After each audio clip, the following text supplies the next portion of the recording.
Hello, I am Cody Ellingham, and this is the Transformation of Value podcast. Today I talk with Brandon Bucher, a Bitcoiner based in New Zealand, working on several Bitcoin-related projects and an important figure in the local Kiwi Bitcoin community. We zoom out to discuss the recent high on-chain transaction fees and what we can expect from discussions about scaling solutions moving forward. We talk about how rough consensus works for making changes to Bitcoin and what the situation was like during the period of the Blocksize Wars and SegWit activation from 2015 to 2017. Finally, we discuss the importance of education and support for self-custody of Bitcoin.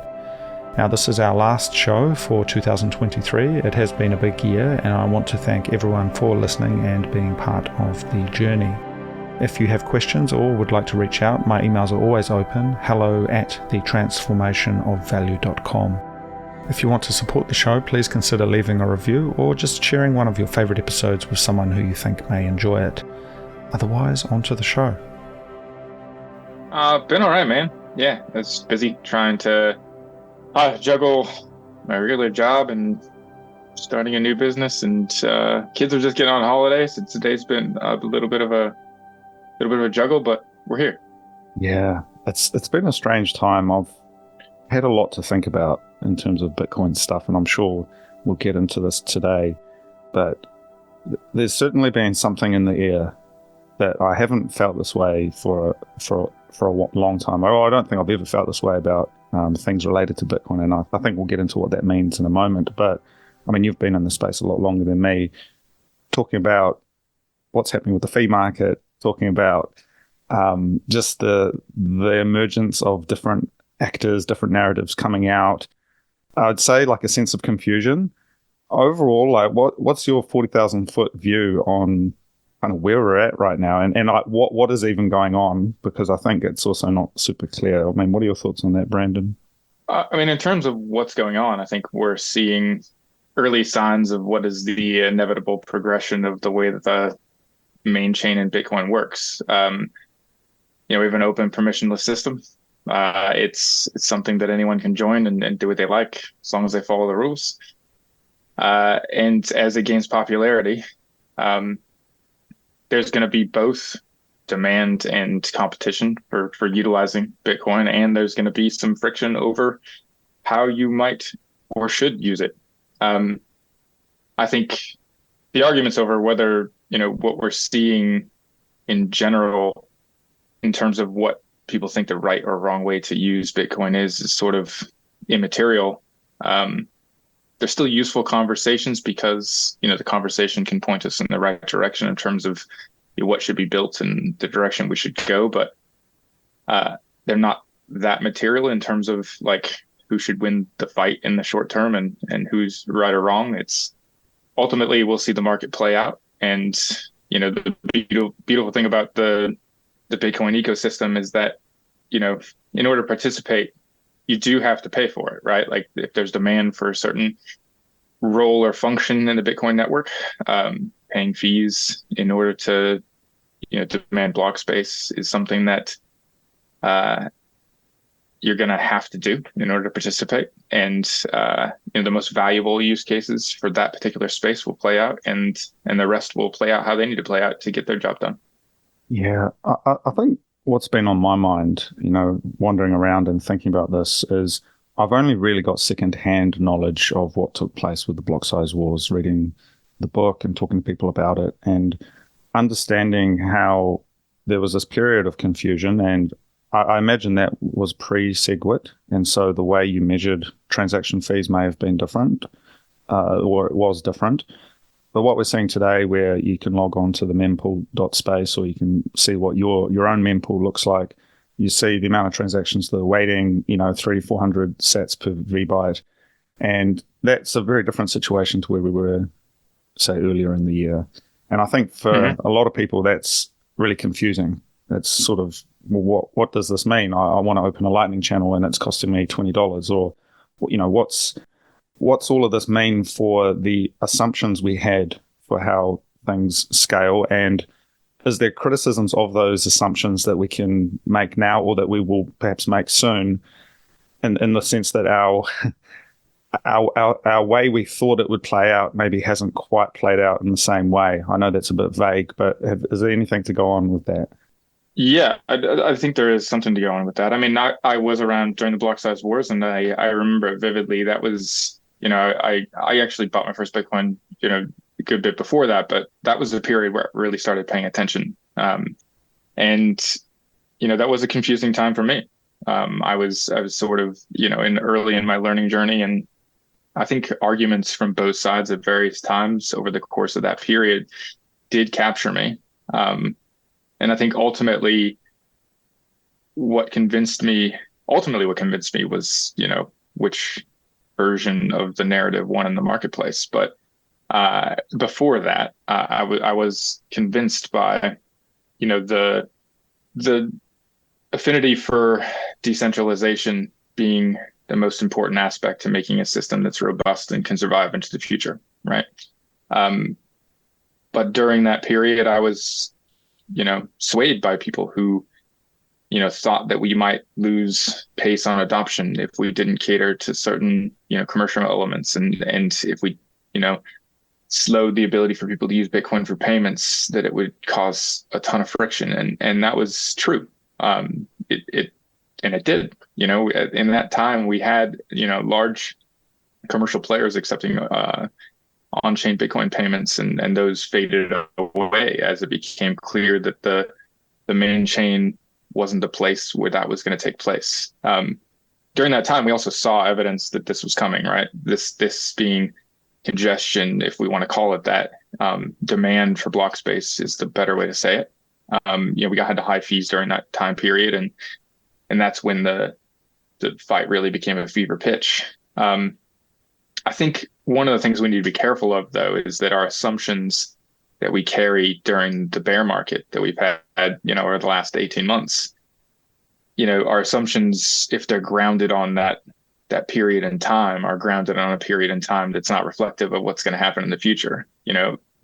If you listen to, the people who really, you really respect in the Bitcoin ecosystem and really think about what global adoption looks like, it seems inevitable that the base chain will be under significant demand. And then when you think about that and project it forward, it is relatively straightforward to see what kind of impact that's going to have on things like the Lightning Network and things like, all of the places where we place our hopes on scaling. The Lightning Network is still, the dream of, the cypherpunk Bitcoiners is to ground a sovereign system into the base chain, but, to make it more accessible. And that Lightning did achieve that, but because it is tied to the base chain in the way that it is, it still will come with some of the limitations to the base chain, right? I think, grounding some of this stuff, there's a few assumptions at play that we, just like the fees will rise, that we need to play forward. The price will rise, hash rate will continue to grow.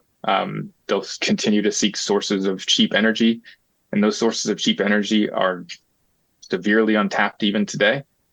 So that's going to continue to grow. We have, as Bitcoin adoption grows, and hash rate grows, the marginal cost for mining will ultimately gravitate towards the revenues they're seeing. We'll have miners turning on and off.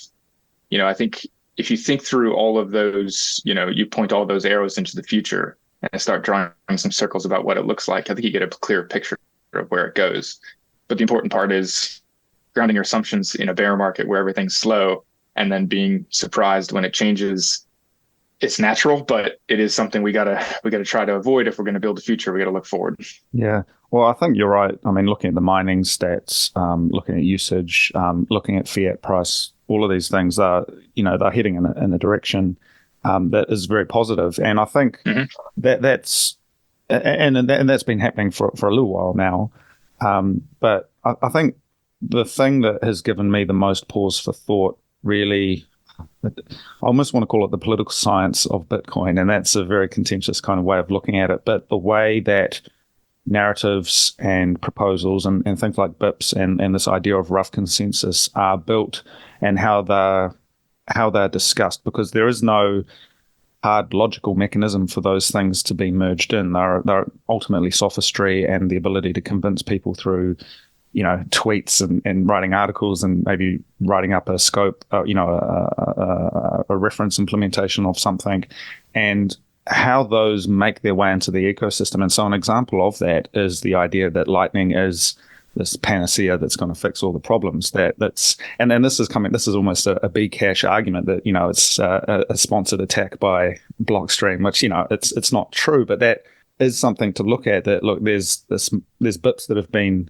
there's work that's been done to develop Lightning, and arguably some of the aspects of something like SegWit, which Lightning uses, and I'm not too sure if it was which one came first, but there's pull on things on a layer 2 level that are being merged in, and things like covenants, which we can maybe talk about a little bit. There's the idea now coming out that's like, well, look, we need covenants to fix this. And, you don't want to rush into any of that, but what I'm very interested in is how those conversations come together, and how, because the code is still changing and there's still proposals out there. There is the idea of ossification, but the reality is there's stuff to be done still on Bitcoin-based layer, and there's code to be written. What code gets written and what gets merged in, that's kind of the human layer that can get very messy very quickly. Yeah, it's honestly it's a beautiful thing. It can be a bit frustrating, but I guess starting from a really fundamental level, one of the things to remember about the consensus layer that we build on top of this being, a human social layer. Bitcoin is nothing but a connection between human individuals, and therefore, that layer is always going to exist. Keep in mind that any one of these people who want to see a change can make it themselves, right? They can go and, create the version of Bitcoin that they want to see, but it doesn't become anything unless everyone adopts it, right?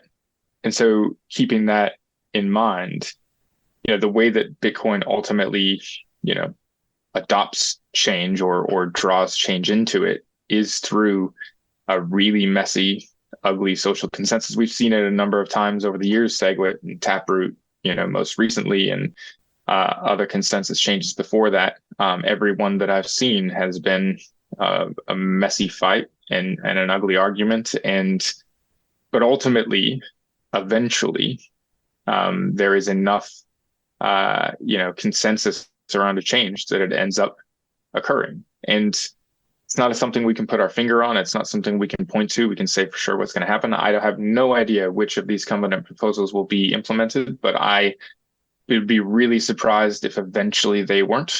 I think the ossification camp is, look, there's a lot of arguments to say that, we potentially have what we need as long as we're clever enough to build on top of it. But I do think that there are a number of use cases, both from a security standpoint and from a scalability standpoint, that are walls we will run into, and eventually we will have something where we say, what we really need is the ability to scale this way. And enough people will agree that it almost seems like magic, but it ultimately will get pulled in. I think this is always the case. We get drug if you watch what's happening on Twitter or whatever medium you're using to view these conversations and arguments. What you see is, just people fighting and in what seems like a very unproductive conversation. But I think what ends up happening is eventually that changes. Eventually we see a very clear conversation about why something is needed and why we're looking forward to implementing it, and the narrative shifts to some degree. And when that happens, you can see the changes close. So it's rough. It's not actually that fun if you're invested in it, to try and play along with it. But I wouldn't have it any other way. There's no, ultimately the meaning of Bitcoin for me as a person who values first and foremost sort of the sovereignty aspects that Bitcoin can provide to the world and to the individual is, I can ultimately set my own rules. If that means that I leave the network, and, I've made a poor choice, that's okay. But every individual that runs a node has that choice too. And I think there's not a better way to do it. Yeah. Thank you for that. I'm just wondering, coming back to the sort of pre-SegWit days, and I do want to just clarify, I think, a few things here that maybe you know about, but the original run-up in fees that took place that led to some of these arguments around the big block thing, which I'm not saying that's a solution in any reality, but that sort of historical moment, how does that relate, or how does that compare to the fees that we're seeing today for transactions? Do you have any sort of rough metrics on what that was looking like, sort of on a relative basis? Mentally, I really don't have a really solid comparison in terms of the magnitude in fees. I mean, I think when fees got high back in those days, I, like most people, stopped transacting on the base layer and didn't pay those fees very often, right? I think I must have paid a $20 fee a couple times to do various things, but okay. We're probably in the same order of magnitude. That's for certain. So it's not that far off in terms of how scary it was and is today. And I don't know if you know the answer to this question, but what I mentioned before, the idea that something like SegWit, which I've only read about really the history of it. I wasn't really there as it was emerging. But how much? Was there any input from the idea of something like Lightning at that time, or did that come later? Was there dreams that this would unlock other things if we have this soft fork? Yes. So Lightning was a proposal at that stage. It was, the paper for it was written a year or so, at least, before the SegWit change was made. However, the SegWit, the concept of SegWit in general had been around a little bit before that. Essentially, there was a purpose for that change that was not just about Lightning, but Lightning did need it in order to really function. The high level, overview on the change is that there were certain ways that, we called it transaction malleability, which was a really confusing term for me at the time, and these days I have a better conception of what it means. But in effect, there were at least, or there still are, multiple ways you can construct the data that encodes what's in a transaction. And transaction malleability effectively meant that once the transaction was broadcast in a certain format, that it might be changed and still be valid in the future, right? Before, say, it's confirmed in the mempool. And that ability to modify the construction of transaction data really played games with anyone that needed that construction, transaction construction data to be consistent, right? So that at a very high level, that's what it meant. And so if that data were to change, Lightning would, throw up on itself and it wouldn't work. But there were other reasons that was a problem as well. So both sort of happened in parallel. It just so happened that Lightning needed that change in order to function appropriately. Yeah, thank you. I mean, I guess what I'm beginning to sort of feel, and this is more of at a social layer, but we're talking about payments, and it sounds like this is payments as in, buying the coffee, right? It's kind of the classic one, cafe, getting a cafe latte.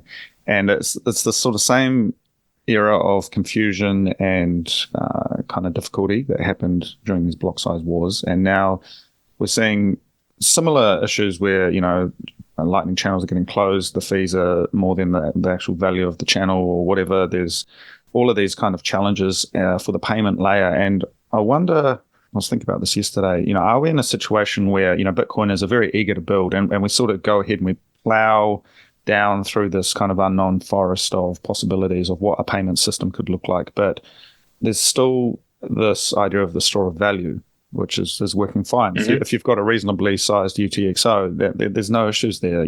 That's not something to be concerned about in any way. And I wonder, the fact that those two have kind of come together, the easy payments and then the store of value, we're looking at them in the same time period right now, but one of them is still a very early days, kind of like, in the 90s, you saw those like VR headsets, and they were in no way practical or, a reality that was accessible. But that work needed to happen. That proof of work needed to happen back in the 90s for VR headsets for us to have something like the Apple headset today. And I wonder if there's sort of, that work still needs to happen, but are we still a very long way away from actual consumer engagement with Bitcoin at a layer 2 sort of level? Or is it still something that's, within reach right now? I mean, what are your thoughts on that? I still think it's something that's in reach. I think what's not available to us with the technology we have today is the cypherpunk dream, right? That's what we're really being blocked out of by the high fee environment at the moment. If you look at the functionality of Lightning, I'm a huge fan of the simple self-sovereign wallets we've seen launch over the last couple of years, whether it's Phoenix, Breeze, Mutiny, Zeus. Those are all great examples of what could be done. Embedding a Lightning node on the phone, sounded like a crazy idea when people first started doing it, but now it's doable, right? But the UX on those things in a high fee environment isn't great. And for the regular, user, when I say regular user, I mean, if we expect, the masses to onboard to Bitcoin payments, that's not going to be the way they're going to get it done. Right now, anyway. That's still a barrier to entry. Asking someone to pay a high on-chain fee in order to get the availability of incoming payments that only lasts for so long. Once you get enough of those, you got to pay another one. The UX and the cost of those current situations it's just not good enough to attract the average person. For regular Bitcoiners, like if I wasn't running my own node, that's all I would ever use. But that's partly because I know how they work and I know what to do and I know how to navigate those issues and things like that. And a regular person just won't. So I think what we don't have in front of us is the panacea of, 8 million self-sovereign individuals transacting with each other over the Lightning Network. That's infeasible today. And, that's the kind of thing that we really need changes for in order to see that happen. If we really appreciate that vision and we want to see it happen, there's more work to do, a lot more work. However, utilizing the Lightning Network, as much as, a lot of people don't like the alternative vision, which is, a custodial vision of the Lightning Network, that's totally possible today. And there are use cases that give us the opportunity to deliver value to people in the real world, in those environments. The introduction of eCash to the conversation changes the game a little bit too, providing people the potential for privacy in addition to utilizing the Lightning Network for payments. So there is a path we can go that makes the adoption of Bitcoin possible. But I think what is the ultimate vision for Bitcoin broadly, and me personally, as again, the biggest value I place on the network itself is censorship resistance first and foremost, the ability to be sovereign. That vision's still a lot of work to do to get there. Yeah, I mean, thank you for that. I mean, one other thing I've been thinking about, just spending time traveling and kind of observing, wandering through the jungle of the city and sort of seeing how people live and just the different ways people approach their daily life. One thing I've really become to realize is that there's a broader movement of decentralization that is happening, and Bitcoin is just a tiny piece of that. And I've seen examples of villages being sort of repopulated in Japan with young families who are trying to get out of the city, focus on things like permaculture, and these kind of ideas are beginning to kind of become a lot more relevant in the just broad mainstream media. The idea of the 9 to 5 and the salary man and these kinds of things. Certainly in Japan, China, different parts of the world, that's becoming more and more of a topic. And what that means as well, though, is it's a decentralization of ways of being. And I realize the Bitcoiners with their Lightning wallets and their their own node and their self-custodial. That's a subset of a mixture of ways of being, whereas before, you had to be plugged into the central bank system, you had to have a bank account, all of these things. Some of that stuff's actually going away, and there's actually ways of living now where you don't need to be in that system. Though if you choose to, you can still be in that system. And I think that's one of the big things that stands out to me, is that there will always be the hoi polloi and the class of people who are plugged into that system for their own reasons. And they're just as empowered to continue to be in that system as we are to be in our own system.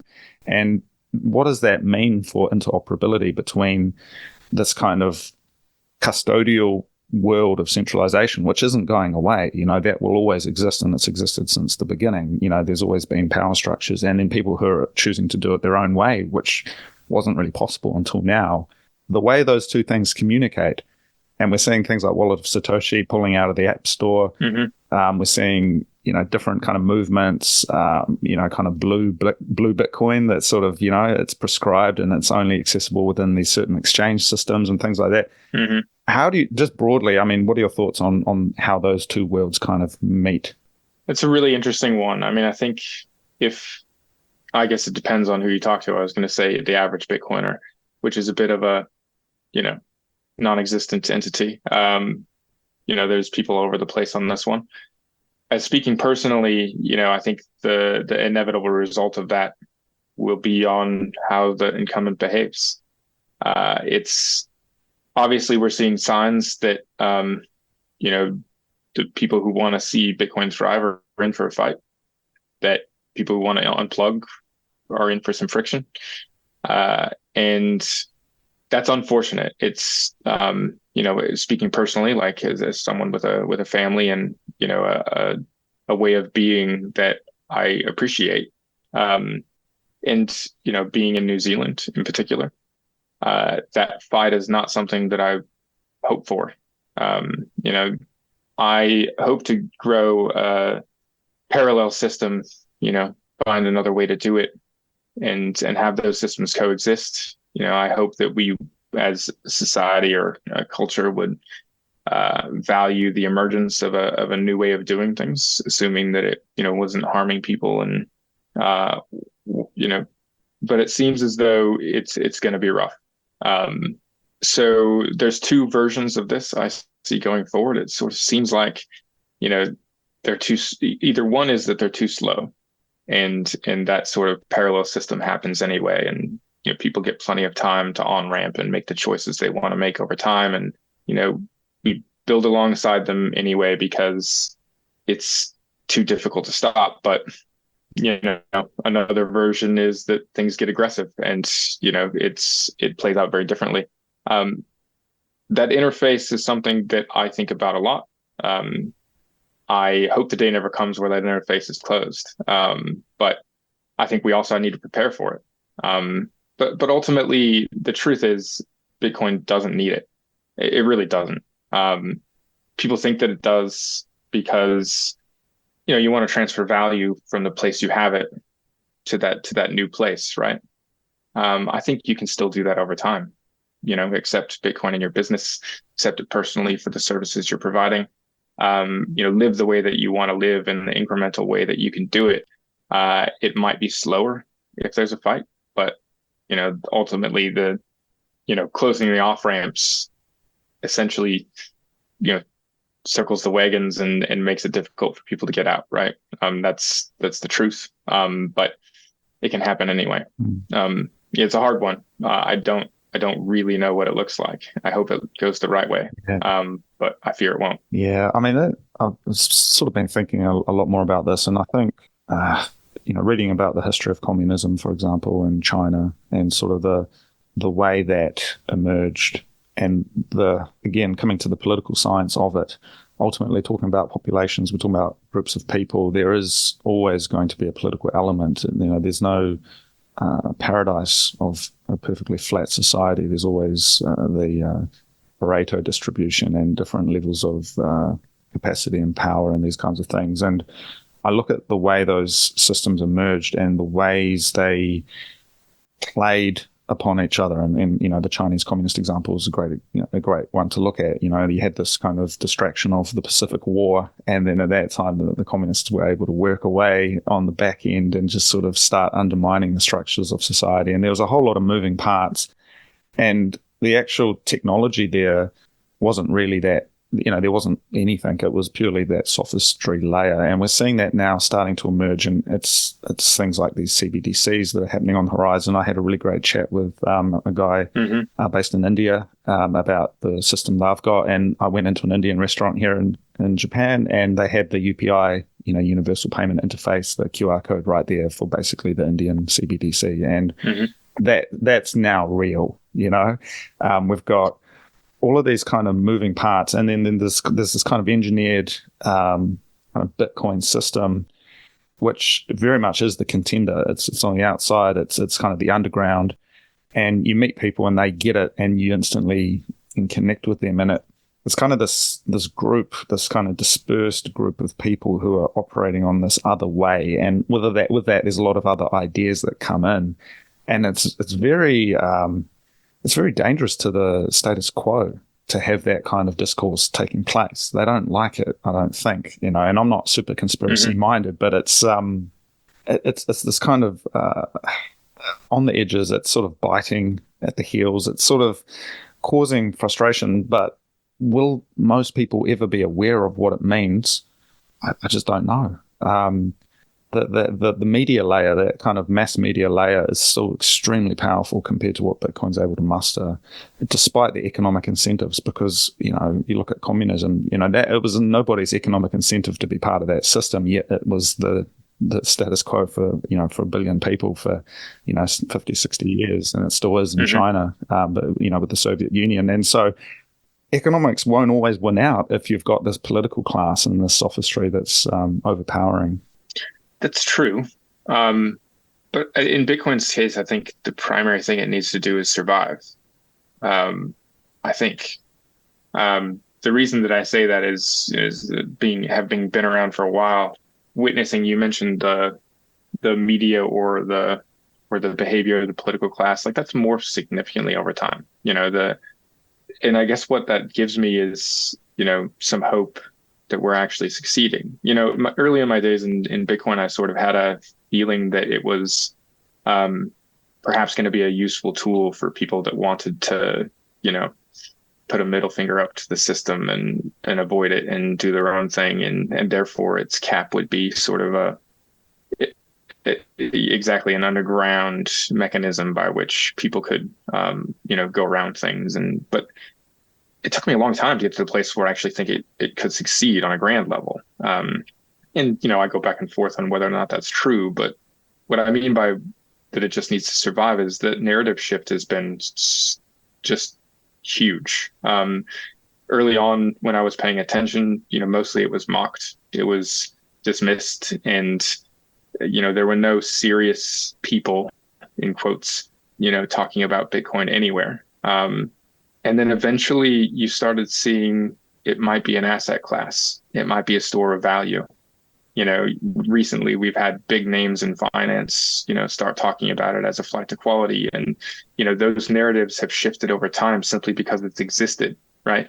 It's existed and demonstrated something to people, and people have changed their minds about it in a real way. Now, it's not complete. Like there's more to Bitcoin than just being a store of value, right? The censorship resistance aspect of it, the other totems that make Bitcoin what it is still exist, and they haven't won that fight. You don't see people on the news talking about, if you don't want anyone to tell you, when you can just transact and who you can transact with, Bitcoin is the thing you need. Like that's not a wide ranging conversation. It's not something that happens very often, but that's what I'm looking out for. Over the next 5 to 7 years, when we see, people talking about avoiding the friction of the existing system out in the open in ways that surprise you, like that's the narrative shift that occurs. And so it's taken a long time to get from just mockery to maybe it's a store of value if your risk appetite is appropriate. And that's just step one, right? So it's going to take some time to make that shift. And to get there, I think, existence and survival is really what it needs to do to make a demonstration that that shifts more and more people to thinking about it a different way. Yeah. I think along those lines, sort of what I was trying to allude at before is I think there's a lot of things happening at the same time. You know, you've got these kind of layer 2 systems. Some of them are a lot more experimental than others. There's all of this kind of development happening, and you and I are very much close to that, and we see what's going on there. But if you really go back to a store of value argument, I still think maybe it's almost the time to reconsolidate what that means, because I've had conversations with Japanese friends, people over here, the idea of self-custody, and even then I still think that there's room to grow that educational aspect of that. What does that mean? I find sometimes I struggle to really communicate like even what those words mean, whether it's in English or Japanese or any language. It's sort of coming back to that, because maybe you're not buying a coffee with Lightning and running your own hardware and stuff, but if you've got self-custody of your Bitcoin, then you are now one step closer to that self-sovereignty. And I think it's almost like time perhaps to go back to some of these baby steps, because it's not as simple as the 12 or 24 words, I don't think, because there is now this other added idea that you need to understand your UTXO size. There's just there's a few, not that many, but there is a small list of things that you need to be competent with to be self-custodying. And I think it's become clear to me that maybe there's just a bit more that needs to be written or talked about in terms of education on that stuff, because with the price, the number go up, all of that stuff, that classic kind of mechanism that gets people into Bitcoin, once they start holding it, then they can learn about the other kind of stuff on the leading edge. But the basic kind of mode is to hold Bitcoin, to hold it on your own private, with your own private keys, and then go from there. What are your thoughts on that? Yeah, certainly. I mean, the education piece is important. I also think there's more work to do on that side of things, on the self-custody side of things. I mean, we've seen over the last number of years new models, emerge, right? I've pretty much always held my own keys. At one point, I did trial a collaborative custody model for my family's wealth, because I started getting concerned about inheritance and start trying to figure out how that would work. So there's new things coming on board, give people new ways to do, even self-custody, right? Like even if you're doing collaborative custody with another business, it's still in your control. You just have a little bit of help. In those scenarios, your 12 to 24 words become a little bit less important. It's or a little less vital to do it in the same way I think we're traditionally used to doing it. This is still miles and miles better than what it was back in, say, 2013, where all you had was a wallet.dat file that you encrypted with a password. And, that string that it had in it was really the thing that mattered. Like I didn't understand that at the time. I knew I had a password in a file, and that's all I really knew. The point I'm making is that there is two prongs. Like we do need to help the people who are looking at self-custody today better understand what they need to do. But I also think there's still a lot of space for us to create the new financial system, right? There's a lot of space for us to create something that's more approachable, something that, I don't think we necessarily need to make the things that people would see as native today, but we do need to make it something that they understand and look, can, have less resistance to using. It is, I was going to say it's not easy. The truth is that it's really not that hard. I think you need you need a good hand holding though, and to get people over that barrier to know the difference between what the password in your bank account does and what your 12 to 24 words do and what your UTXOs are. Like, it does take some coaching. But once you understand it, like it's really not that bad. And I think, the big thing, I think more valuable than the education of what's going on today is the continued development of what makes it possible for, someone to self-custody and present it to them in a way that they're happy to take on. Yeah. I think that's been kind of the the same conclusion I've had in these conversations. A couple of people now have said to me, "Hey, I do have some Bitcoin, but it's on, this exchange or that exchange," and I come out and say, "Hey, have you thought about self-custody?" And then I just try and dive into my mind and go right back to the beginning and be like, okay, well, what does that even mean? And I mean, it is an ongoing conversation, and it's evolved in many ways, and I think it's certainly a lot easier than it was back in the early days. But still, there is a mode of thinking about that thing where you have to take responsibility for it, and there's situations where that does require some hand holding or some sort of way in which that particular person isn't directly taking responsibility, but they're delegating it to someone they trust who can take responsibility for the technology and the way of securing those private keys. And so I feel like almost going back to that, because this current malaise that I'm kind of in this kind of end of year kind of recollection of what's happened and where we're at, a lot of that is looking at the stuff on the leading edge, as I said, Lightning and, the fee markets and all of that stuff. But that doesn't really matter if you've got, again, reasonably sized UTXOs and you've got your own private keys. Bitcoin is all good. And maybe Lightning, there's some work to do. There's some, maybe some covenant stuff, whatever that happens in the next couple of years that enables that at a larger scale. But the basic use case of store of value kind of gold bars on the internet sort of thing, that's still fully fine, and there's no real threats there. And so I think, I guess I've just been going through this process of kind of understanding those two as, as you say, two prongs and two sort of two sides of it. Yeah. I think something you mentioned there, I think, is really important to point out. Like my vision for what I'd like to see happen is feels like a bit of a pipe dream, but in addition to the hand holding, I hope there's a lot of Uncle Jims out there.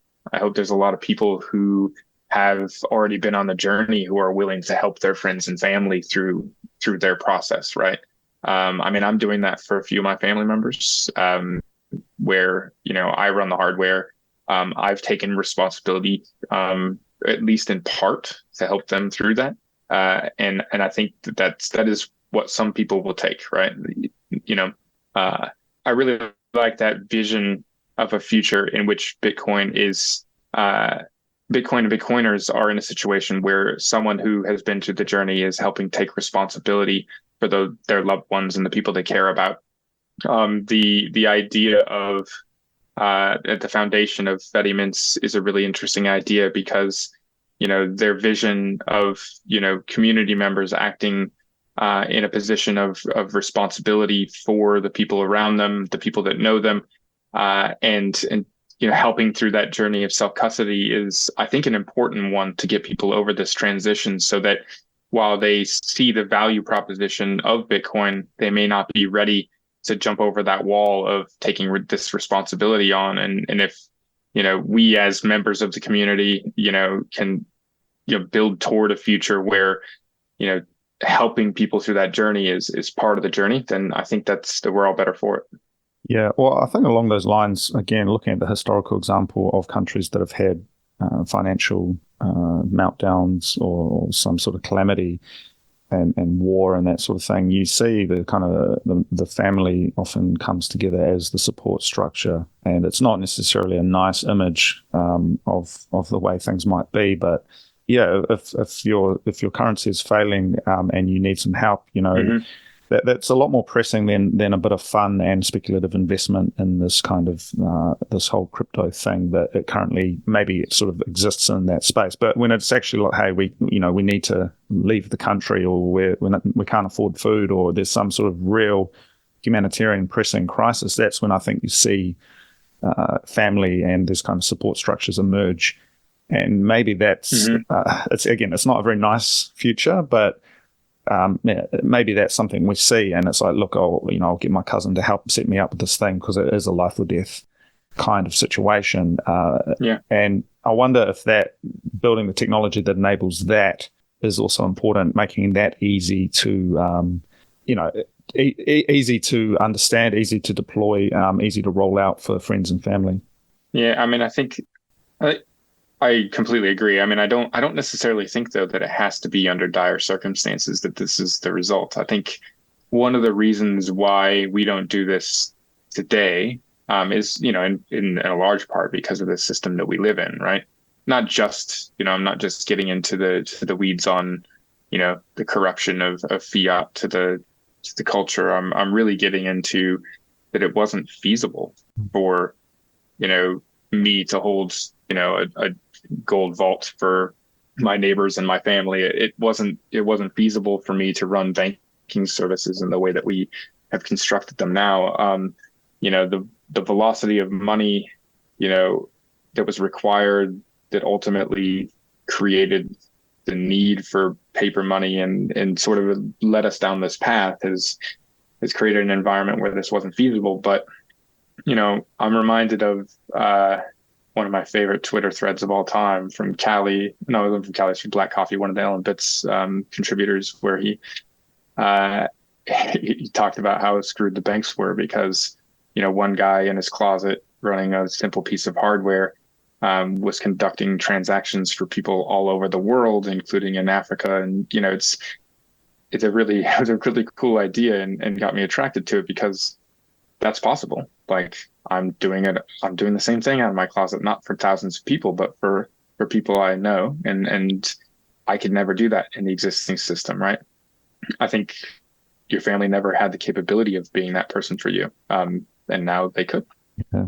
Well, I think as well, one of the, I had an interesting conversation with someone talking about Fedi and Fedi Mint and sort of the possible connection between some of this regulatory action you're seeing that's sort of led to people like Wallet of Satoshi pulling out of the App Store in the United States, and the sort of chilling effect on custodial solutions, which for many people is an easy peasy way to give it a go, is to try something out like Wallet of Satoshi, right? Mm-hmm. And it's a cool talking point for showing something in 2 minutes, right?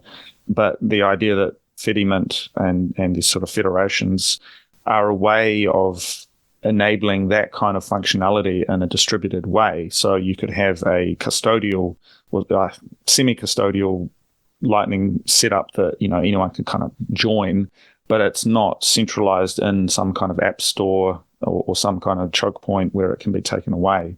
And there's this, the person I was talking to was sort of explaining that that's kind of seeming like where they're trying to take the Federation sort of approach. What are your thoughts on that? Yeah, that's exactly right. I mean, I think if you're not following the rules of your jurisdiction, and frankly, if you're not following the rules of the United States, you're going to have a hard time running a custodial solution. Yeah. A centralized custodial solution, we've seen the story actually play out over and over again as far as exchanges are concerned. Even exchanges that have tried not to operate in U.S. jurisdictions have still got the thumb pressed on them over time. People have gone to jail.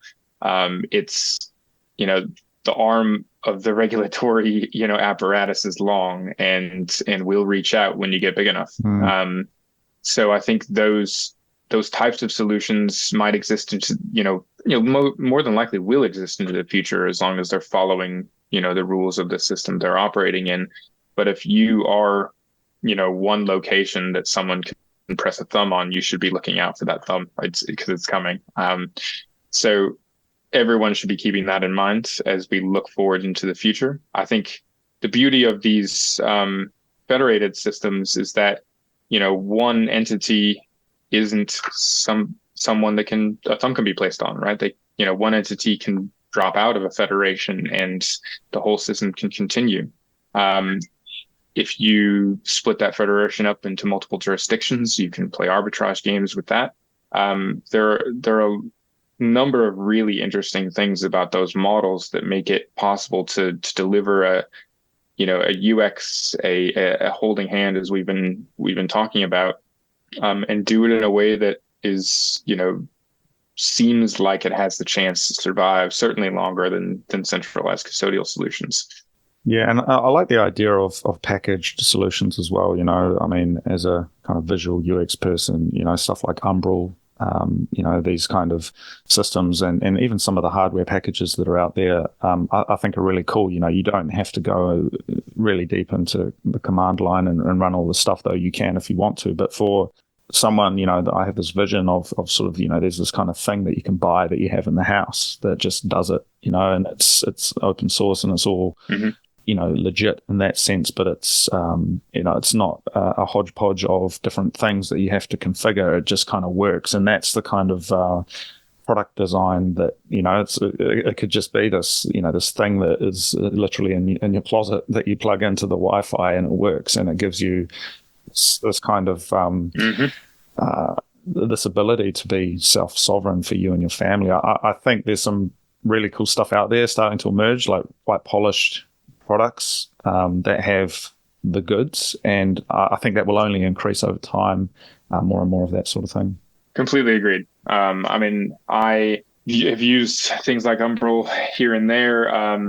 Over the years, I ended up running my own nodes on other things, but that's the thing that I really appreciate about what they're doing is, it's gives you the capability. Frankly, it's nearly there in terms of giving a regular person the capability of providing these Uncle Jim services, right? Like it's not quite there. There's still work to do, but you can see it in the distance, and it's an amazing thing to see. It's really cool.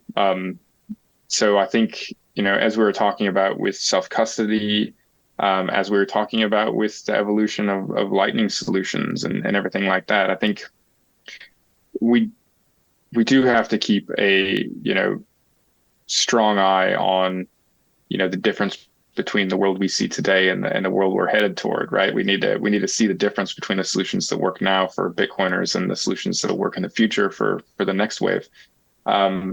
But you can see the answers, right? That's one of the encouraging things. A couple of years ago with Lightning, if you thought about the high fee environment and what that might look like, the answers to what we might do instead weren't really there. It sort of seemed like it was not quite a dead end, but like it was a little bit more scary, right? Now with some of the base layer solutions, these package solutions that people can pick up and really can use out of the box, you can start to see answers, even if we don't know exactly which ones will play out, but that's what we need to do. There will be wrong answers, right? We'll take wrong paths, and some of these solutions will not work. But that's the point, of some of them will. And, the ones that survive into the future, again, the name of the game for Bitcoin is survival. And as long as it does that, it's going to find a way through. I like it, man. Brandon, we're coming to the end of the year. What are you excited for looking towards 2024 more broadly, or Bitcoin specifically? What's got your attention? Man, more broadly, I am worried, to be honest. So I probably won't spend a lot of time on that. I look around and see a lot of reasons to not so much be frightened, but to be cautious, right, about the world that's emerging. So looking back at Bitcoin, I think there's a handful of things that I'm really looking forward to. I'm looking forward to the bull market, but I think that's going to be nice for everyone to sort of, again, see the next wave of people coming online, seeing new ideas and seeing, having a wider conversation about sovereignty. I'm looking forward to, our future scaling debate when things have settled in, when people, we were talking about consensus earlier, and the thing we really need is the grand idea that everyone wants, that one of these things enables. I'm looking forward to that conversation. The next grand idea that, just as SegWit and Lightning held hands, Covenants, one of those proposals, will hold hands with some grand idea, and that's what I'm looking forward to over the next year. And lastly, I think, I think the future's bright here, and we just need to see, what happens next. I'm looking forward to people realizing that the fees are going to be high forever, and that we need to look forward to the solutions that work in that environment.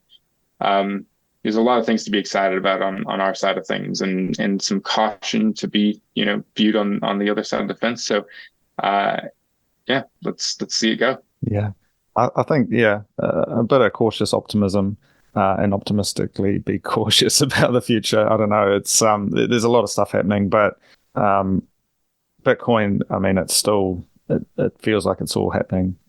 It's all coming together.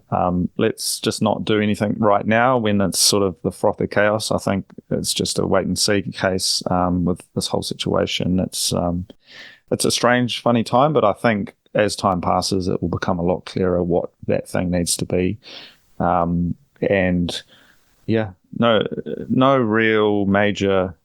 I mean, Bitcoin just keeps going, man. And as long as it continues to keep doing that, the miners keep doing their thing, people run their nodes, it just keeps working. I think, the Lindy effect takes care of it, and I like it. It just needs to survive. But hey, Brandon, I appreciate your time. I think we covered some good stuff today. It's certainly given me a bit more to think about. A little bit of optimism, actually. I think I was just getting a little bit in my head around sort of this, some of this leading edge stuff around where Lightning's going. But again, I think just give it time, and it will all become a lot clearer. Yeah, this has been great, man. I've really enjoyed it. That's the important part. It's not so much sit back and wait and watch. It's, look forward and see, what's going to change under the pressure of what's in front of us, right? It's to think about what those vectors head towards and then try and build that direction too, right? Be ready to pounce when the time is right. Yeah. Yeah. All right, man. Well, thanks, Brandon. I appreciate it. And let's keep in touch. Yeah. Thanks, man. All right. Thank you for listening. I do hope you enjoyed the show. I am Cody Ellingham, and that was the transformation of value. If you would like to get in touch, please send me an email at hello@thetransformationofvalue.com, and I will get back to you.